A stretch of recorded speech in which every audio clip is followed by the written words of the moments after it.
Orang bilang ini tuh adalah resiko jadi seorang ibu, tapi bagi aku ini tuh adalah masa-masa yang sangat bahagia menurutku. Ya emang capek sih, karena kita kerja tapi sambil jagain anak juga, bingung ngimbangin kerjaan sama ngurusin anak, ngurusin rumah dan segalanya. Tapi nggak apa-apa guys, karena masa-masa ini tuh akan aku rindukan suatu saat nanti, saat anak-anakku udah nggak sama aku lagi, udah dengan hidupnya sendiri. Kalau orang nanya, emang gak ada yang bantu kak? Ada, yang bantu tuh ada. Sebelumnya aku punya pengasuh ya guys. Terus karena adekku ada di Kupang juga, jadi pengasuhnya aku berhentiin. Aku titipin anakku ke adekku. Tapi ini tuh hanya untuk sementara aja ya guys, sampai aku pindah ke Magelang. Nah ini tuh aku nyuapin anakku sambil jalan-jalan di apron.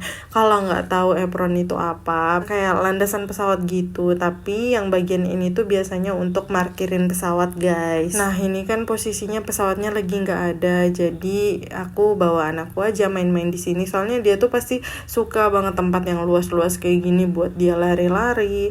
Ya emang capek sih ngejar-ngejar sambil nyuapin, tapi nggak apa-apa. Ya udah dinikmati aja sih guys. Dan juga adekku posisinya lagi latihan sore ya guys. Memang dia tuh rutin pagi dan sore latihan dan itu nggak boleh diganggu. Nah jadi tuh kalau anakku udah bangun siang kayak jam 2 siang dia udah bangun, aku udah mulai ngambil anakku tuh guys di rumah, soalnya biar aku yang nyuapin di kantor. Soalnya biar adekku tuh bisa istirahat dari jam 2 sampai jam 4, karena jam 4 sore dia udah mulai latihan. Ya kemungkinan sampai di Magelang nanti aku bakal cari pengasuh ya guys, biar nggak keteteran seperti ini, karena kan kasihan juga adekku, dia udah latihan pagi sore tapi masih ngurusin anak sampai nggak ada waktu istirahatnya. Dan begitu pula aku juga kayak pagi tuh harus cepet-cepet ke kantor, terus pulangnya tuh nanti sore banget. Dan juga kalau langsung gantian jagain anak, pasti itu langsung drop juga ya guys. Kita tuh juga pasti butuh istirahat, apalagi aku punya riwayat hipertiroid ya guys. Nah hipertiroid itu jadi munculnya karena kita stres, karena kecapean ya kayak gitu ya guys. Dan ya alhamdulillah aku lewatin masa-masa itu dan udah sembuh. Ya semoga nggak akan kambuh lagi ya guys. Ya kalau orang nanya suamiku di mana, ya mungkin kalau yang udah ngikutin video-videoku sebelumnya pasti tahu ya guys. Suamiku tuh udah pindah ke Magelang dan aku masih di sini karena masih nunggu surat pindah ya guys.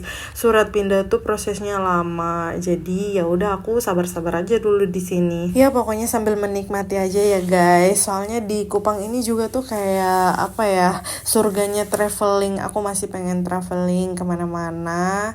Ya bukan alasan itu juga karena aku nggak pindah-pindah sambil menunggu surat. Aku juga mau jalan-jalan ke pusat-pusat tempat yang biasa dijadiin tempat traveling sama orang-orang guys. Daripada nyampe Magelang aku nanti nyesel belum ke tempat-tempat itu, ya mending aku sambil nunggu surat sambil jalan-jalan. Oke guys, sampai ketemu di video selanjutnya ya guys. Soalnya ini tuh udah di akhir video. Bye bye. Assalamualaikum warahmatullahi wabarakatuh.